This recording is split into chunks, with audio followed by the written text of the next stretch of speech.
Good morning, everybody. As promised, I am here in a conversation with Brian Francis Culkin, the author of On Heroin. Many of you have recently read the book, and he was also on a Resistance Recovery Zoom meeting. So I'm really, really glad to have him here. And I think he has a lot to say. So Brian, could you just describe the book On Heroin? Like what was the context you were trying to put the opioid epidemic into? What motivated that? Well, that's an interesting question. And I guess the main motivation for me writing the book was my own, first and foremost, my own experience as an addict, right? That has to be put up front and center. The second thing was what I found in my own kind of casual reading of explanations about the heroin epidemic and about addiction in general, you could say, but specifically heroin. I always found it deeply unsatisfying in the sense that it was what had been happening, I think, as people, especially maybe 5 or 6 years ago, when I was beginning my research, there seemed to be this kind of reductive model where people were trying to explain heroin addiction in terms of brain chemistry, in terms of trauma, in terms of the individual biography of the addict. And that, to me, totally missed what was happening right now in both American society and also as it relates to global capitalism as an abstract process of subjectification, turning people into subjects. So that was another reason, in the sense that I wanted to write the book to try to help people to think about the crisis in a different way. And that's not to dismiss brain chemistry or to dismiss trauma or to dismiss, people have had, a lot of people who have become addicts have had very tragic and painful lives. And it's not to dismiss that at all, but it's also to put it in like a broader context of how society and more specifically ideology operates as kind of the structuring principle of something like heroin addiction in 21st century American culture. So that, and then also the third is just the fact that I'm a writer and I'm a filmmaker and I'm an artist and I'm interested in cultural formations. And so I wanted to write about heroin just as a writer, so those would probably be the three different factors that motivated me to write the book. My own personal biography, my dissatisfaction and my critique of the different things that I've been reading about heroin. And the third thing is just my own creative joy, I guess, to just write and express myself about something like this. Yeah, so the idea of framing the opioid epidemic in terms of ideology, I mean, I think that sort of nails something that's really, really unique about the book. Were you thinking in those terms during your active addiction, or is this something that only emerged in hindsight? No, of course not. I mean, addiction is fun, but even though addiction is a material process in the sense that you're injecting or taking or swallowing some kind of biochemical agent, it is absolutely ideological at its core, because what ideology is, ideology is somewhat of a complicated idea in the sense that it's been commented on for the past, 200 years, originating, of course, with Marx. But it's also very simple, because what ideology is, it is something that lets us make sense of the world. The world in and of itself doesn't make sense, right? It's just a fragmented composition of signifiers and ideology is something that allows individuals to say, the world makes sense. It's like putting on a pair of glasses and looking at the world and saying, and addiction, I think, is people are in pain and people are traumatized and people are trying to understand their place in the world. And addiction, like that moment you get high, it's like, things make sense. I feel okay right now. I feel integrated into life. And even though of course, we know that addiction is ultimately a lie and false and always leads to a bad place, it has an ideological function in the sense that it helps us make sense of things. And you know, that works both on the individual level, but also on the socio-political or, you know, kind of cultural level as well. So, you know, I think one of the chapters in the book was actually heroin as ideology, you know, so that we're trying to link that very specifically. So ideology, like what ideology says is that the world or any symbolic system is always incomplete. It never coincides with itself. It never adds up. And ideology is this thing that we use to make sense of the world. And certainly something like addiction does that both on a deeply personal level, but also heroin itself as a 21st century phenomenon is also in itself ideological at like the social level as well. And one of the brilliant things about the book is the way you framed Adderall addiction or speed addiction versus heroin addiction as two sort of, I don't know how to put it, chemical responses to ideology. Yes. Yes. And that was stunning. So could you break that down a little bit for us? Sure. The way I guess that I started the book was describing the basic coordinates of ideology. And I called it in chapter 1, Tony Robbins as like Tony Robbins model of neoliberalism. And what ideology tells us today is that like you have to constantly be optimizing yourself, and constantly productive, and constantly doing things. And really what it is like you have to somehow keep up with the movement of capitalism. Ever since capitalism became integrated with computational logic and networks that began in the 1980s and really became powerful in the 90s with the dawn of the internet, what we've seen in our experience of life, just, you know, so regular life, it's getting faster and faster and faster and faster. And that speed has to do with the speed of computational networks that basically structure our whole experience. Just, you know, texting with friends, talking on Facebook, how we send emails at work, you know, how, you know, binge watching Netflix. All these things are being governed by the speed of network capitalism. So someone like Tony Robbins comes in almost as like the prophet of this, in the sense that, you know, Tony Robbins, in a sense, he does sound, and I make this distinction in the book, because what someone like Tony, by the way, there's a whole ecology of Tony Robbins. It's not just Tony Robbins. Yeah, there is. Yeah. Like all these personal coaches, and you know, these are not like bad people, you know, like, because what they're basically saying is, you know, do your best, live your best life, be a good, I mean, there's nothing wrong with that, you know, like that is, to me, like, that's a good message. That's a basic human message. But the problem with that message is that when you say it from an uncritical stance, when you say to somebody living within the ocean of capitalist signifiers and neoliberal logic, then it becomes very destructive, very, very destructive. So the ideology today is, you know, I don't know what you'd call it, like the, you know, on a very broad sense, it's, you know, capitalist globalization, neoliberalism, but in a more personal sense, it's like merit, it's like the Tony Robbins ideology of like motivate yourself, optimize yourself, live your dreams. And this ideology is inherently impossible, and it's inherently crazy making, but yet we do it so we won't be crazy.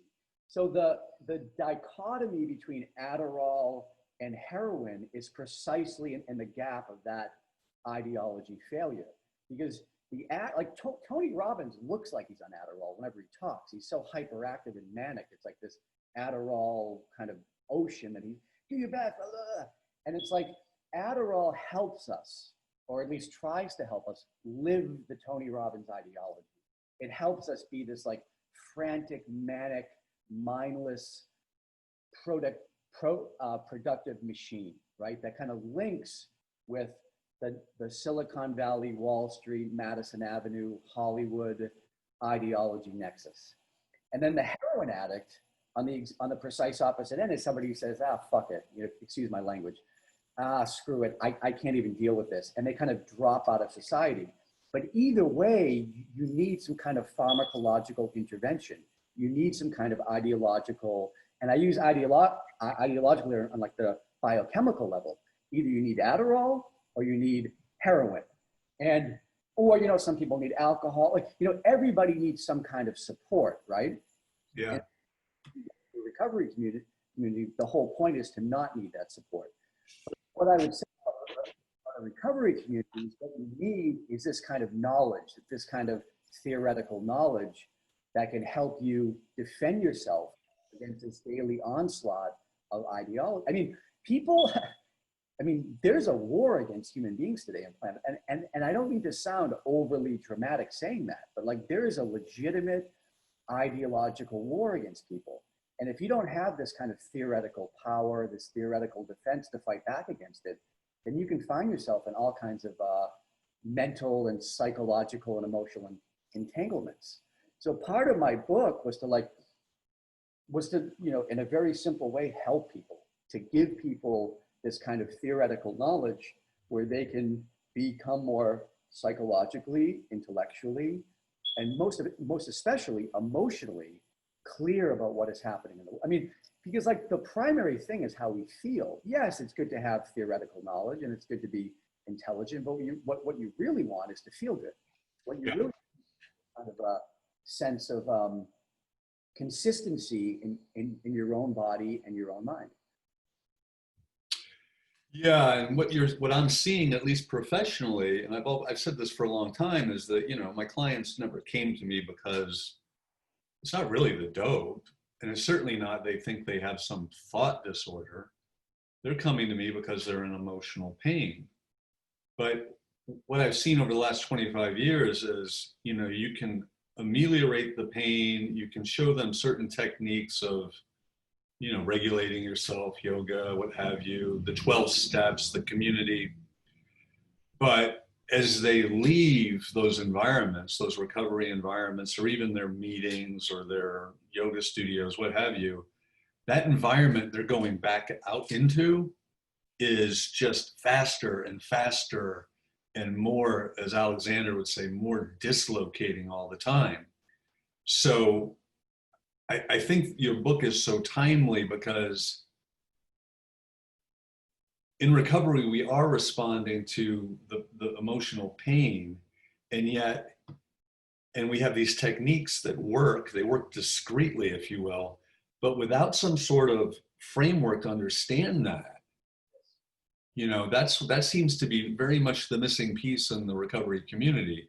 I fault them for being fairly anti-intellectual, that they're not really, you know, Alexander tells this great story of, you know, he's talking to some social worker in a Native American community, and she's like, oh yeah, social workers are heroic, you know, these guys are falling in the river and they're rushing down the river, and the social worker grabs them and pulls them out of the river and saves them, and occasionally the social worker even gets sucked into the river, and you know, it's a heroic thing. But then that Native American activist said, but we still don't know who the son of a bitch is at the top of the river throwing the people in.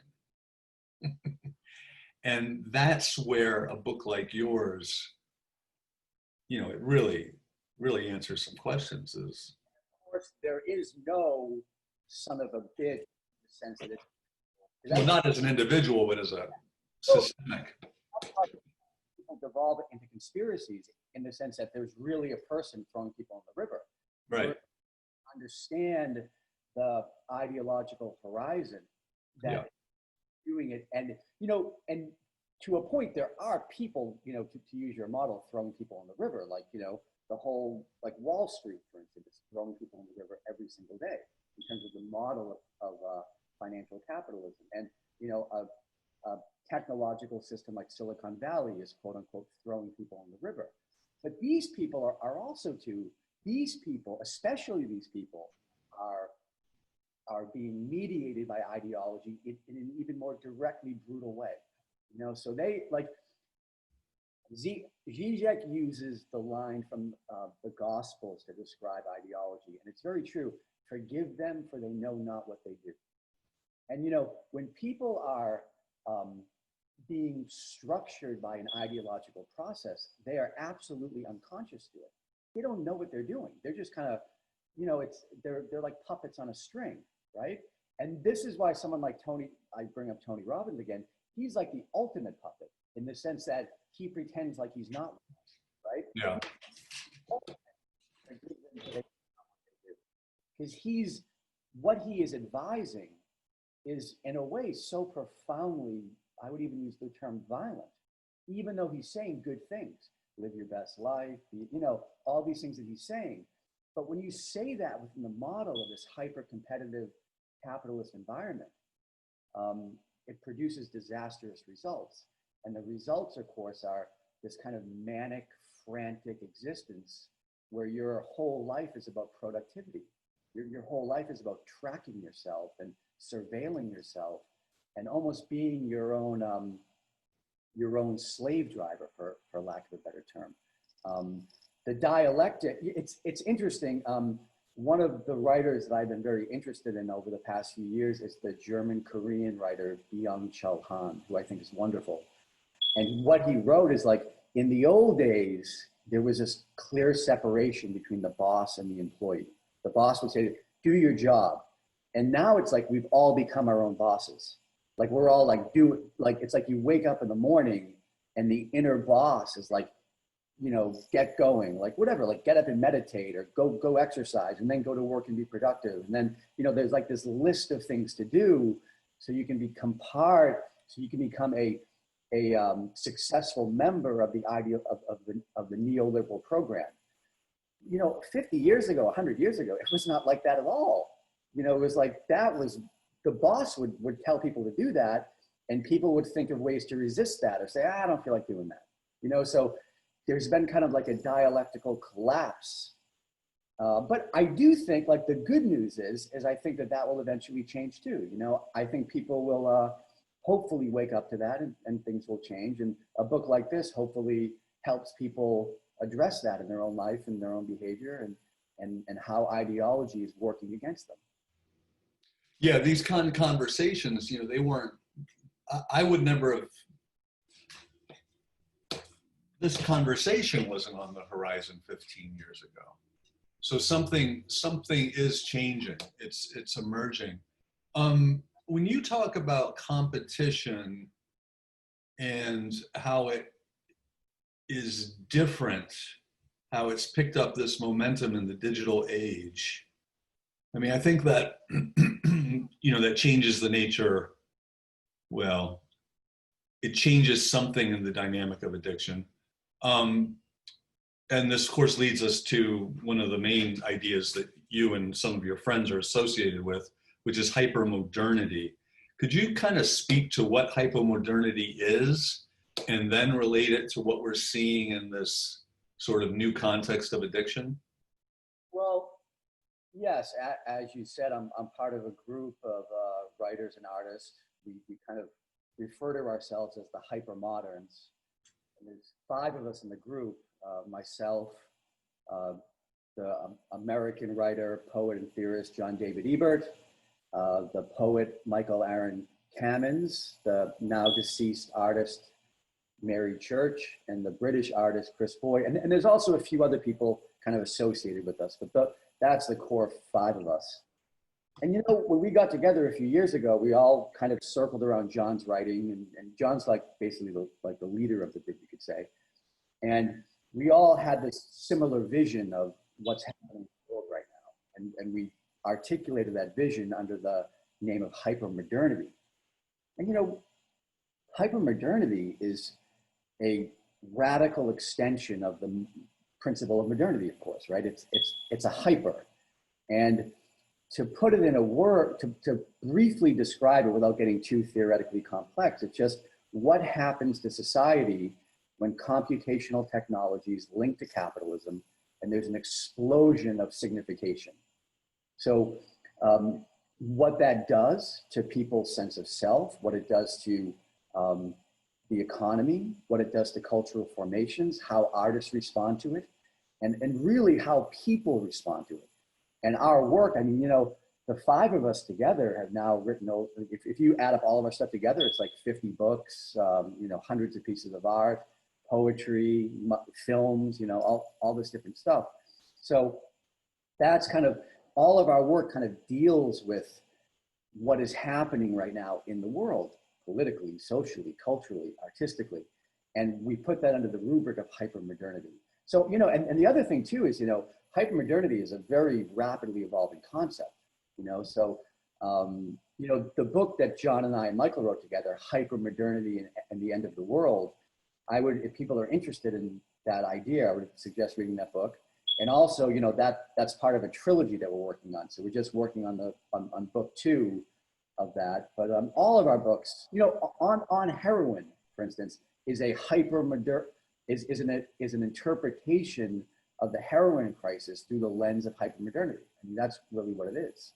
So if you've read On Heroin, you've exposed yourself to what myself and John and Michael and Mary and Chris call hypermodernity.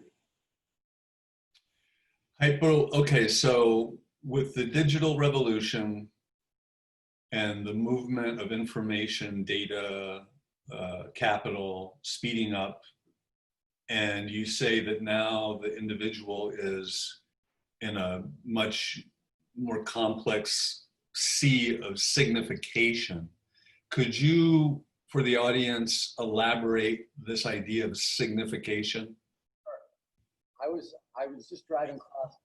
I live in Peru. I live in South America, and I had to leave basically per the advice of the American Embassy in Lima about a month ago. So I'm back in the States, and you know, patiently waiting for international flights to reopen so I can go home. And I took a little cross-country trip last week, and I was at this kind of, I guess, truck stop. It was like a truck stop Mexican restaurant just outside of Amarillo, Texas. I'm giving a concrete example of what you're asking. And I'm sitting there in the restaurant, kind of by myself. I'm actually writing in a journal, and I'm, you know, having I think I had a burrito or something, like a vegetarian burrito, and I'm sitting next to these 6 young kids. They're not kids, they're like in their mid-20s, early mid-20s. And they're sitting at the table. Every single one is completely covered in tattoos. And there were 2 of them actually talking, and 4 of them were just totally glued to their cell phone. Kind of one of them in particularly, I was kind of transfixed by him in the sense that he didn't even look up. He was like eating and like texting, you know? And I think that is a perfect example of this over-signification, because in one sense, the tattoos in the body, this phenomena is a very hyper-modern, a very hyper-modern phenomena in the sense that 50 years ago, tattoos were reserved almost precisely for people outside of the system. Bikers, sailors, circus performers. They were people who got tattoos back then. They were like people who are operating on the periphery of the system. Whereas today, the bank manager has the tattoo, like the suburban mother has a sleeve tattoo, you know? And this has to do with the fact that the signification emanating from computers, from smartphones, has become so overbearing to people that they literally, it's like they're taking these signifiers, these symbols, and inscribing them upon their flesh because it's too much. So it's like people get tattoos today so they can feel like their life has a sense of meaning, because the meaninglessness of over-signification is so overbearing. It's so painful that people don't know what to do with it. And then of course you have this kind of, so that's one sense. And then the other sense is you have this kind of junked out, dazed look into my smartphone because the quote unquote real world has become so bare that life itself has become repositioned onto the network. So it's like we're staring at our phones as we're surrounded by living human beings, and like the living human beings have become uninteresting, right? It's like all of the signifying power has become in our computer or on our phone or whatever, on our Netflix feed. So that's what I mean by over-signification in two ways. I use a tattoo because it's not just looking at our phones. We're literally putting these signs on our bodies now.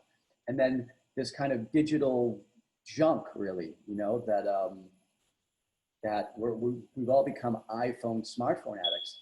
And I just want to say, you know, I've been living down in basically the Amazon jungle, you know. I live in the city of Iquitos, Peru, which is a pretty big city. It's about 500,000 people, but I also own land and property out in the jungle, and I do spend time there.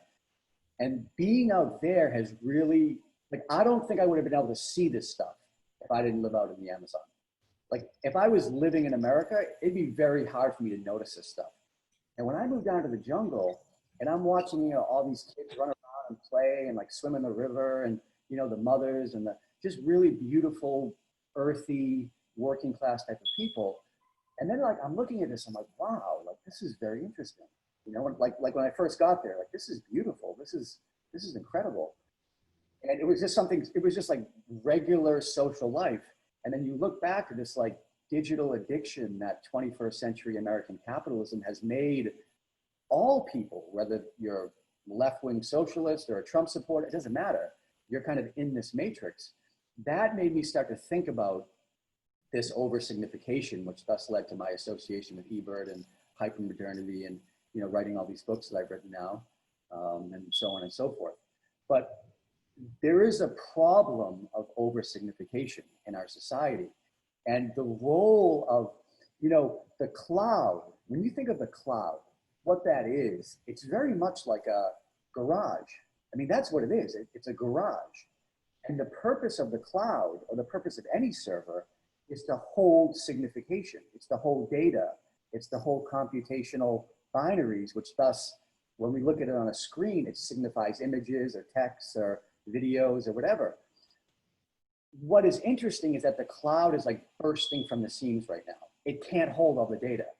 And what you're seeing, like when you walk down a street in an American city right now, it's like signifiers are just like walking down the street. I mean, it's crazy, right? And like so many people can't see it. Like they're so blind to what is happening. But it's like you're walking down the street today and you're just being attacked, like left, right, center, by billboard, by advert, by your smartphone text. It's unbelievable. So, and the problem is like the real, like you would think that this kind of psychosis, like literal, like legitimate signification psychosis, would be banned in a society because it's so destructive to, you know, like getting 5-year-old children hooked on video games and I mean, you would think in a normal society that would be viewed upon as being supremely unhealthy, supremely antisocial. Like, why would we do this to children? Like, hook them up, hook their brains up to a, you know, capitalist network. Like, why would we do that? And the reason, of course, is because we have found, or Wall Street has found, or capital has found, the fact that this signification can be monetized. Like this plethora of data, this totally useless data, by the way, that is worthless, can somehow be worth money. So we are being basically, like, this over-signification is holding us all, is now in the process of holding us all hostage. Our minds, our bodies, our spirits, our relationships with people, the fact that we can't just go sit at a restaurant and talk to our friends without being interrupted. I mean, it's holding us hostage. And what's going to happen, this is my prediction, of course, I don't know if it will, I hope it will, is, you know, you have these, you know, just an example, like these startups in Silicon Valley that get these like ridiculous valuations of like, you know, $100 billion because they have servers full of data. They don't really do anything. They don't really have a product that's actually useful for social life, but their valuation that they're given by, you know, whatever, Wall Street or the City of London or a exchange in China, is because of their accumulation or their ability to capture data. They have a certain apparatus that can capture data. And at some point, we are going to, like, society is going to realize that that server Facebook has is literally worth nothing. It's not worth $100 billion. It's worth less. It's actually worth less than nothing, to put it in a very in precise theoretical terms, because it's virtual. It's not worth anything. And we haven't come there yet. Our consciousness hasn't evolved to that point yet, because part of the problem with consciousness today is that it's being directly mediated by those same servers, by those same clouds. So, and this is why my personal feeling is that one of the great means of resistance, quote unquote, today is through some kind of theological experience. You know, it's through some kind of religious experience, not through like a social justice frame or something like that. You know, there's a lot of talk, especially in America today, about kind of social justice, right? And I'm on the fence about that. Not that I'm very much for social justice, but I'm on the fence about how that discourse works today. I think that we have to see things. When I say theologically, I don't mean like in a formal religious sense, like you have to go to church on Sunday. I mean it in viewing in how we value people and how we value life and how we value the world. And it's very interesting to me that all of these big companies like Google, Facebook, Nike, like they're very much for, like they're donating millions of dollars to these new social justice organizations that have kind of come into American consciousness. So what I think that is very important, and now we're getting a little bit off into bigger issues than just addiction. No, that's fine. Yeah, but what at some point we are going to realize that the model that links computational signification with value, that's going to break down. That is absolutely without question going to rupture at some point. How it does or why it does, or if you'll have like kind of a 1929 event, I don't really know, but it will break down. It's bound to break down. And what you're seeing right now is that these big companies, like Google, whatever it is, like these, and it's not just Google, but it's like the whole ideology of that, they are doing everything possible to make people not realize that this data is worthless. You know? So this is the crisis of our time. And the crisis of our time is, you know, we're coming into a unprecedented crisis, I think, across planet Earth. And it's it's geopolitical, it has to do with capitalism, it has to do with how we treat minorities and women, and it's all this stuff together. But the main mediating principle, in my opinion, is I don't want to reduce it entirely to technology, but it has to do with this very interesting linkage between data, technology, ideology, all this stuff together. And that is what is both in the process of getting stronger, but also like eroding itself and disintegrating at the exact same time right now. Yeah, I mean, I think it's really interesting the way social justice or spirituality or environmentalism, all those things which are inherently good, get, as you say, monetized and digitalized in this environment. And it's really truly terrifying on a level. But I think your point is really well taken, that at some level there's going to be the sense of the other as an embodied human being in front of me, who is not an algorithm, and who's not a brand, and who's more mysterious than all the signifiers they wear on their body. That does have to make it's there. I get what you're saying. It's there. It's looming. Yeah. How to? Well, I mean, I think that's a good question. How does it happen? Well, I think in one sense how it happens is through our own.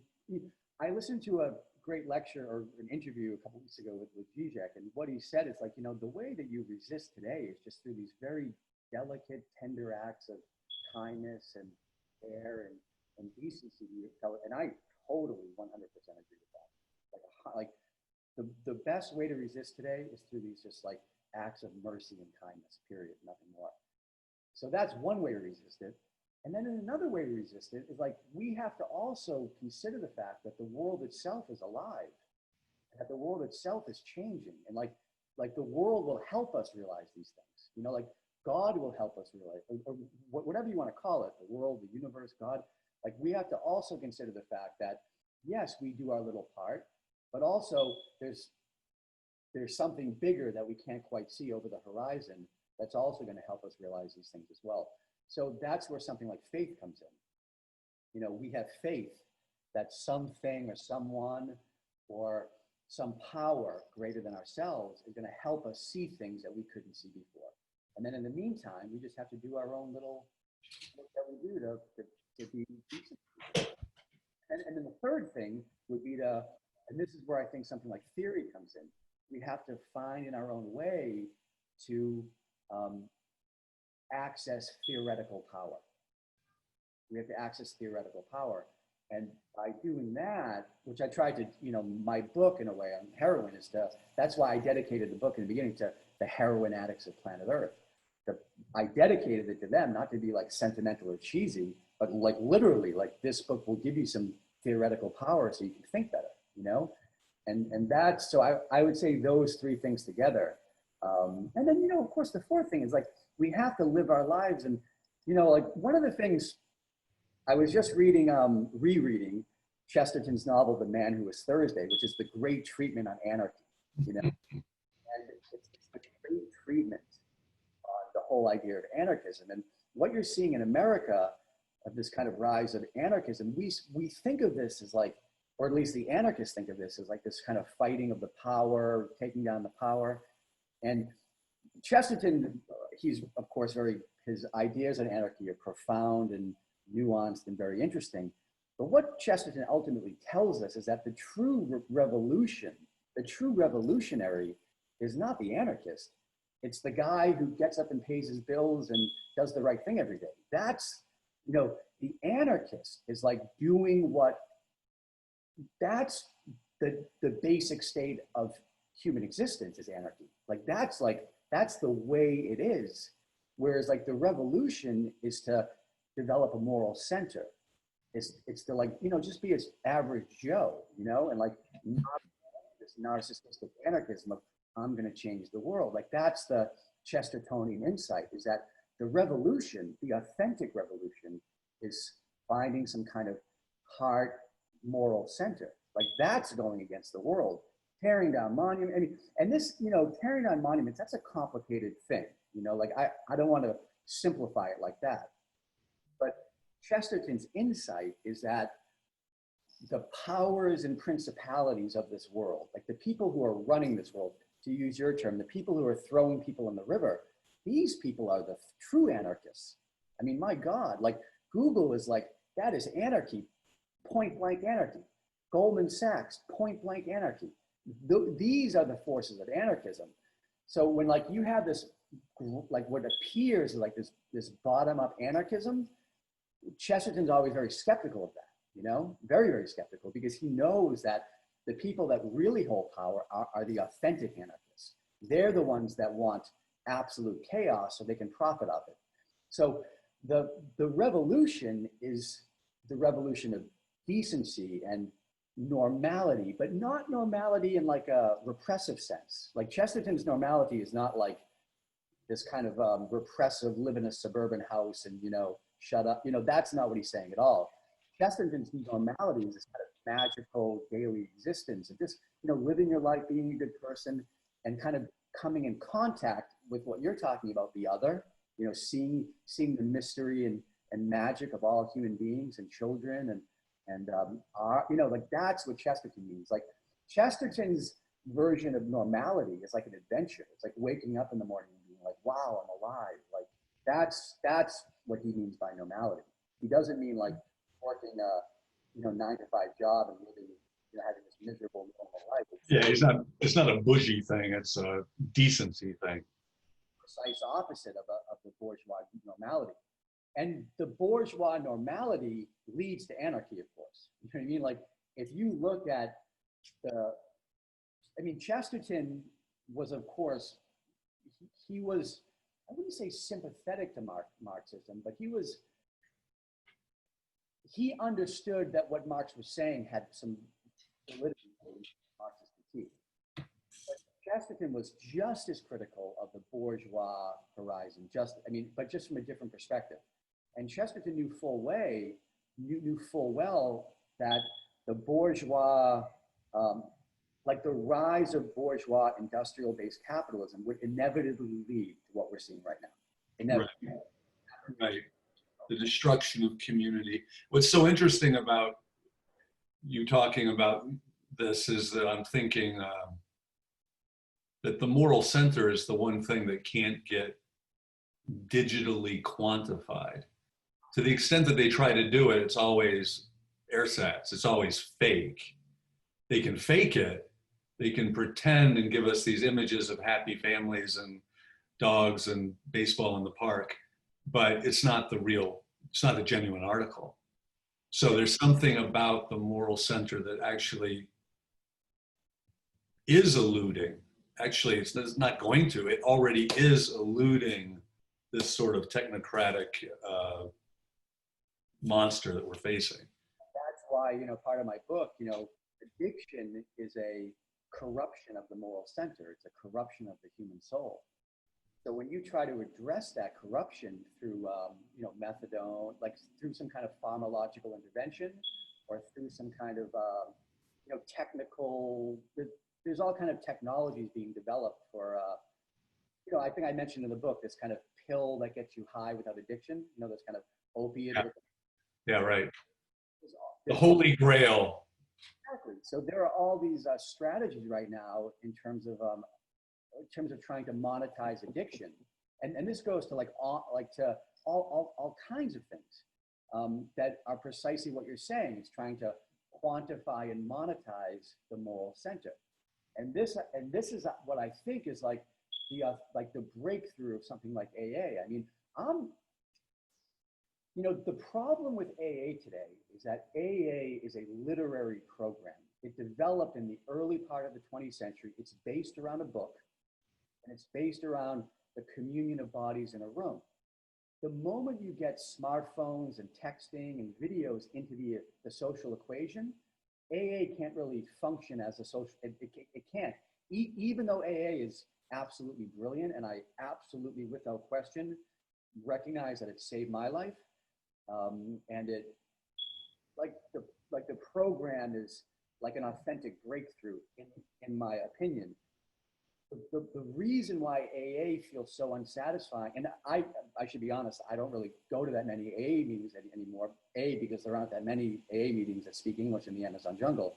But what I see from the outside, and when I talk to people who are still involved with AA, one of the reasons why it's becoming unsatisfying for many people, I think it's two things. Number one, you can't have a kind of industrial literary program in a hypermodern environment. It's just not possible, right? So AA is constantly under attack by texting, video, like it's under attack by technology, and then it's under attack by monetization as well, because AA is a democrat. I mean, for all of the faults of human beings, all human beings that could possibly bring faults to AA, the 12 steps and the 12 traditions, I mean, that's brilliant stuff, man. I mean, that's genius stuff in the sense that it takes these measures to protect AA from itself. It takes these measures to protect AA from itself. And, but at the same time, when you look at the 12 steps as a process of becoming, as a process of self-becoming, I mean, it's really as good as it gets. It's beautiful. It's incredible. I mean, the way they analyze and pick apart the subject and pick apart the kind of what I would call it hanging signifiers. All these things these bad things we said and did to people that need to be remedied. I mean, that's brilliant stuff, And then at the end, like having this awakening and realizing that our own salvation is entirely dependent upon the other. It's like that's like the 12th step. It's like this I mean, it's a profoundly Christian revelation in the sense that our subjectivity, our signification in the symbolic order is 100% dependent upon the other. There's nothing. It's like there is no subject without the other. You know? But I mean, I would just say it like this: AA is under attack today. Something like AA is under attack, And even, you know, something like what you're doing, even though what I think you're doing is brilliant because you have all these like antibodies because you're aware of what's happening. So RR has these protective mechanisms that maybe something like AA doesn't quite have. Anyone doing good work in the world today is under attack by ideology. It's under attack by the Silicon Valley logic of linking signification with capitalist reproduction. Yeah. The AA thing, you know, you're right. It's the context is weakening it. This is a kind of pedestrian example, but I have this friend, Sean, who was with me in the early years of my recovery, and he was taking me back 20 years, and he says, remember what we used to do? He goes, remember how we used to go to the diner after the meeting and hang out until it closed, just talking? I go, yeah, that was good stuff. He said, nobody does that anymore. And it's because everybody, the second they get out of the meeting, they're on their device, and there's actually it's a failure of imagination that maybe we should have the meeting after the meeting and get something to eat and break bread. You know, so that's this erosion of context. That's not the fault of the people. Like what I would say in response to that is like, that's not the fault of Joe Smith or Sally that want to do it. That's the fault of the system that Joe and Sally are living in, because yeah. But the main reason why they don't do that anymore is because you don't have time to do that, right? Because time is being compressed. Time is being integrated into the phone that you're holding in your pocket. And this is why, I don't know if I said this in my heroin book or in a different book. I forget, but I give you this example of the compression of time. If you were taught, like, you know, I'm from Boston, so let's just use your average guy from Boston. If you were to ask him in 1972, hey buddy, where are you going to be in 10 years? He could like, oh, I'll be retired from the union, I'll be down in Florida, maybe playing a little golf, I'll have my pension, come up, visit my grandkids, whatever. Like, there would be some kind of ability to foresee the future. You can't even ask them a month from now. They have no idea. Like, the future itself has been collapsed. So when you use that, like the fact that we're living in a world that doesn't have a future anymore, literally, it's been foreclosed by, you know, again, over proximity of computational signification, then going to the diner after the meeting to relax and break bread and talk about life, that in and of itself becomes very difficult. It becomes like almost anxiety inducing. And it's like, break bread, like I have to be productive. Like I can't just sit around and do nothing. I have to go home and, you know, it's like this kind of frantic, manic approach to life. But I see, like, my feeling on that, it's interesting because I do recognize, you know, one of the great, again, back to Peru, one of the great things about Peru is that you can still do that, you know, and those people taught me that you can still do that. I didn't really know you could do that up until a few years ago. I thought it was impossible to do that anymore. But you can still do it. It is possible, but you have to be on the outside of the system to do it. But what I would say, just to give any listener some hope, is that you will be able to do, at some point in the future, you will be able to do that again. That will happen. And part of the reason why we're in this systemic collapse, and we are in a systemic collapse, is precisely because you can't do that, right? Precisely because the subjective, or I should say the intersubjective dimension of the human experience has been so over-colonized to the point that you can't just go sit at it. I mean, that's, when you think about that, like when you really think about that, you can't go to a diner just to sit around and shoot the shit with a couple. I mean, that is like the saddest thing I've ever heard in my life. Yeah, it really is. Sad, horrific, I mean, it's violent. Forget about sad. It is an act of violence. And the fact that you cannot do that is so wrong. It's so wrong. It's so, but the good thing is, like, we have to go through that. Like, we have to know how wrong it is before we can come to the other side. You know, like, if we can't recognize how wrong and violent and horrific that is, then we'll never be able to. So that's why I'm skeptical of, like, there are all these movements in America of, like, you know, we have to fight the system by going to the diner together. And I'm always like, well, I don't know about that. You know, like, yes, go to the, of course, like go, but it's like, you have to go through the, like, you can't back out of this. You have to go through the other side, and maybe there'll be a new kind of diner. Maybe there'll be a new kind of experience, you know? So like going to the diner might be a little bit even, you know, this is complicated.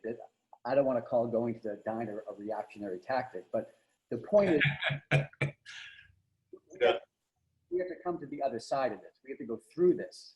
Right. There'll be a whole new kind of diner experience that we can look forward to. But the bottom line is what we have to look forward to is the other, like the mystery, the magic, the, you know, another one of my very favorite writers today is Bifo Barati, who I love, man. Oh my God, I love his stuff. And he's this kind of Italian media theorist. He's amazing. And his last few books have just been mind-blowing. The Second Coming, Breathing. I mean, these books are incredible.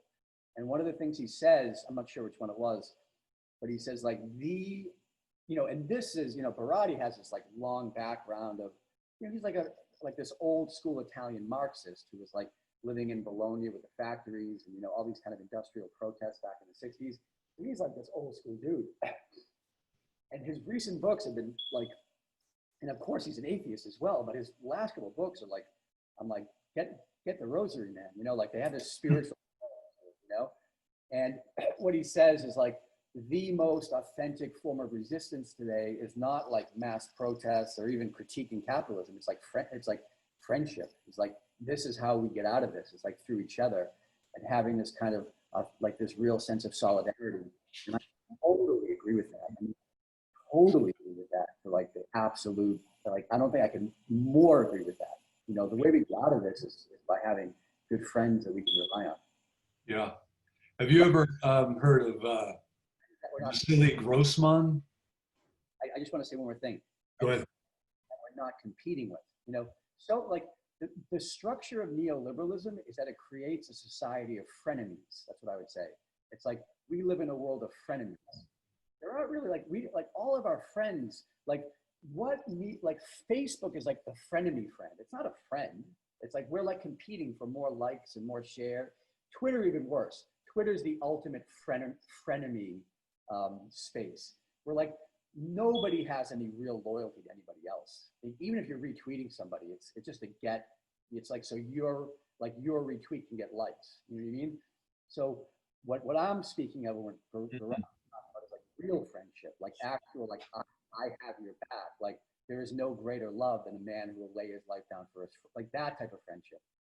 You know, we're living in this keeping up with the Joneses frenemy type of environment. And that is so toxic, you know, and that is why you see, in particularly in the suburbs, you see all these people being like, I don't like anybody. I just want to stay in my house. You know, everybody's so fake, you know? And of course, you know, like until the person realizes they're fake too, you're not going to make any progress. So we're like, it's literally like the world of frenemies that we're living in. It's like this Stepford Wives frenemies environment. And we have to go through that, like we have to pierce through that to come to the other side of friendship. So you talk about the horizon of the future having been foreclosed. And at the same time, it seems central to hypermodern theory that the past has been liquefied. So could you speak to that and what those two things have done to our relationship to, I guess, time? Well, sure. I mean, look at the statues hanging. It's not just Confederate soldiers. The entire signification of American history is on the brink right now. You know, it's not just Confederate soldiers. I mean, I would not be surprised at all if the Washington Monument came down in a year. If things keep accelerating and getting more intense, that wouldn't surprise me at all. And this is why yes, of course, we have to read this through the history of American racism, absolutely. But we also have to read this through the hyper-modern lens of, you know, the liquefaction of the past.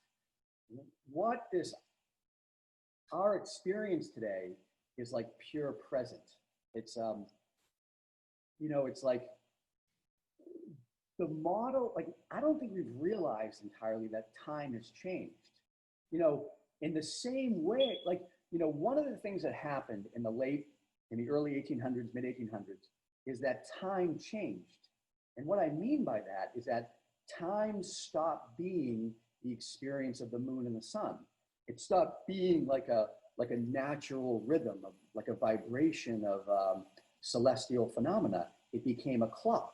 It became a mechanical clock that was tied into the emergence of railroads and the factory and all of the different timekeeping mechanisms that were part of the industrialization of the world. Now, what's happened in the late 90s and certainly in the 21st century is that kind of time became digital real time. And when you're living in a world that's no longer really, like, our world is not governed by clocks anymore. It's governed by the pulsation of digital binaries. And when you come into that experience, both the future and the past go away. You become, it's kind of funny. I always say, like, the world we live in now is very much like the Eckhart Tolle world. It really is like the power of now, but it's like the toxic power of now. It's the power of digital pulsation and market fluctuation. The television series Mr. Robot gives a great treatment to that. The main character, Elliot, played by Ron, I mean, he's like schizophrenic, but he's like in his permanent present. His past is totally distorted. The future is like non-existent. It's like this permanent psychotic present of tarrying with the machinery of the whatever, like the monster, the evil corp, whatever you want to call it. So part of the reason why we're dismantling the past is it's not just because, you know, this is a whole big conversation, but what I would say is that we are being forced into this pure present of computational pulsation. And when you have that, number one, you can't see to the future. Like, you can't even imagine your retirement. You can't even imagine, you know, like, imagine having a couple, let's say you have kids that are 14 or 15, like, you can't even imagine them, what their college experience would be like. It's like impossible. Like, all over the world with like 4 years, you know? And in the same way, we can't quite take a rational account of our past. We can't quite see how the past has produced the present. So, and with that, the reaction, of course, is to destroy the past. I mean, the future already has been destroyed. So you have to destroy the past now too. And my feeling on that, my personal feeling, it's very Chestertonian in the sense that you have to, like, what's happening is happening. Like, I don't, like, to me, even though, like, I majored in American history in college. So, I mean, I have a pretty good idea of these symbols and, you know, reading about these people. So even though part of me, like, if they wanted to take down the Washington Monument, even though part of me would want to rush to the Washington Monument and stand in defense of it, I know that's not probably the best thing to do. So, like, my feeling, again, is kind of wake up with, you know, be as jolly and happy as you can and kind of whistle while you walk and, you know, do these acts of decency for people. But, you know, things are changing. There's no doubt about it. And I think we have to ride this out and see what happens. And then hold tight to our values and let's see what happens. But what I would say is, like, this idea that liquefying the past is going to produce something good. I mean, that's a very naive idea. Like, that's very naive. Like, the idea that if all these statues come down, you know, everything's going to be great. I mean, you can't get much more naive than that. Yeah. Yeah. Well, this has been very good. I think you'll get more readers of the book out of our community through this. I definitely want to stay in dialogue as we move deeper into this thing we're in. I expect that the face of addiction, which is changing rapidly like everything else, is going to change really dramatically, probably not for the better. But like you say, and I'm very with you on this, I feel like there's a certain point where even the dynamics of addiction are going to finally be, you know, people are going to be like, done. they're going to wake up. They're going to see that this is all, that they're manufactured consumers, that they're responding to something in a way that they don't necessarily have to, if they can come back to finding some kind of community with a moral center. I think that frenemies business, I'm going to really digest that for a while, because that's very, very true. Oh, yes. So let's stay in dialogue. I think our community appreciates you, and I think the book is going to get a much wider readership. Great. Yeah. I really appreciated the fact that it's made a little impact in the community, and I think what you guys are doing I follow your Facebook page, and I follow the posts, and I haven't really commented or anything or, engaged, but I see there's a lot of cool stuff happening, and I think what you've done is great, and I'm a full supporter of your work and the people that you're helping, and also too, what I said earlier is like what I think so great about you and your group is that you have these theoretical antibodies that can protect people from falling into these, like the Tony Robbins trap or the even I wouldn't say the AA trap, but like being in AA and not realizing how it's being attacked. You know what I mean? Oh, yeah. Well, I think Tony Robbins has made his appearance in AA.